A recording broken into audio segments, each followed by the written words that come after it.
দিন যাবৎ আমার শরীরটা ভালো যাচ্ছে না।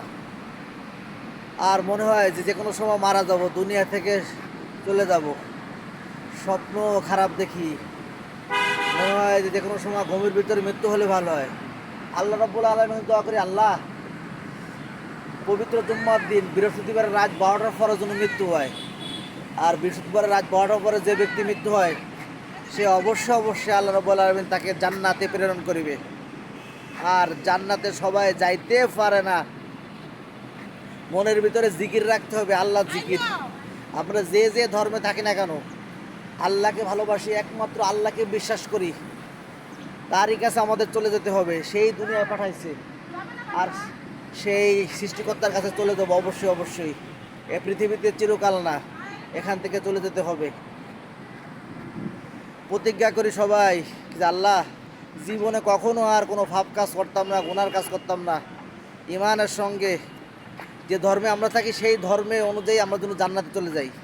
কখনো সৃষ্টিকর্তা ছাড়া এই কপাল মাটিতে ঠেকানো যাবে না।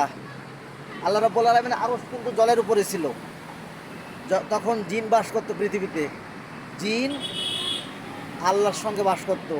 জিন আগরের তৈরি, আল্লাহ নূরের তৈরি। তার জিন এত খারাপ কাজ করে বেড়াতো, সৃষ্টিকর্তা সব জিনকে মেরে ফেলে আসমানে চলে গেলো, আরশে আজিম আসমানে নিয়ে এগুলো উপরে। তা উনি উপরে থেকে থেকে আমরা পৃথিবীতে যা করি সব দেখেন আল্লাহ। এজন্য আল্লাহ বলে, আমি অদৃশ্য, কিয়ামতের মাঠে তোমরা আমাকে দেখতে পারবা।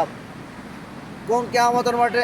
আমরা যে পৃথিবীতে এসেছি, আবার মৃত্যু হবে, মৃত্যুর পরে আমাদের আবার জীবিত করা হবে। সেই কিয়ামতের মাঠে উপস্থিত হওয়ার জন্য বিচারের দিন, সেদিন আমরা আল্লাহকে দেখব। তার এত সুন্দর রূপ যৌবন দেখে, চেহারা দেখে সবাই জ্ঞান হারিয়ে ফেলবো। তাই এখন থেকে প্রতিজ্ঞা নেই, সামনে রোজার মাস রমজান মাস আসতেছে, রমজান মাসে রোজা রাখবো। সেই হাসর ময়দানে ইয়া নফসি বলে চিৎকার করে কাঁদবো, জল পিপাসায় ভরে যাবে। একটু রোদ পড়ছে মুখের উপরে, তারপরে জল পিপাসা লাগতেছে। আর এই জল পিপাসায় অনেক কষ্ট। সেদিন সমস্ত পশু পাখি মানবজাত সব কিছুকে উপস্থিত করা হবে সেই কিয়ামতের মাঠে। সেই কিয়ামতের ভয় পাই। আমরা তো পৃথিবীতে ক্ষণিকের জন্য এসেছি, অল্প সময়ের জন্য। এখান থেকে আমাদের চলে যেতে হবে। এই পৃথিবীতে আমরা চিরকাল থাকবো না। কখনো কোনো মানুষের সাথে তোমরা খারাপ ব্যবহার করো না, কারোর মনে আঘাত দিও না, অন্যায় কাজ করো না, সবসময় সৎ কাজ করো। আলাবে বন্ধুরা, ভালো থেকো তোমরা সবাই। রমজান মাসে রোজা রেখো।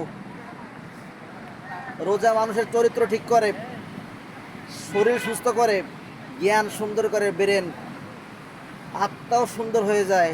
আই লাভ ইউ, ভালো থেকো।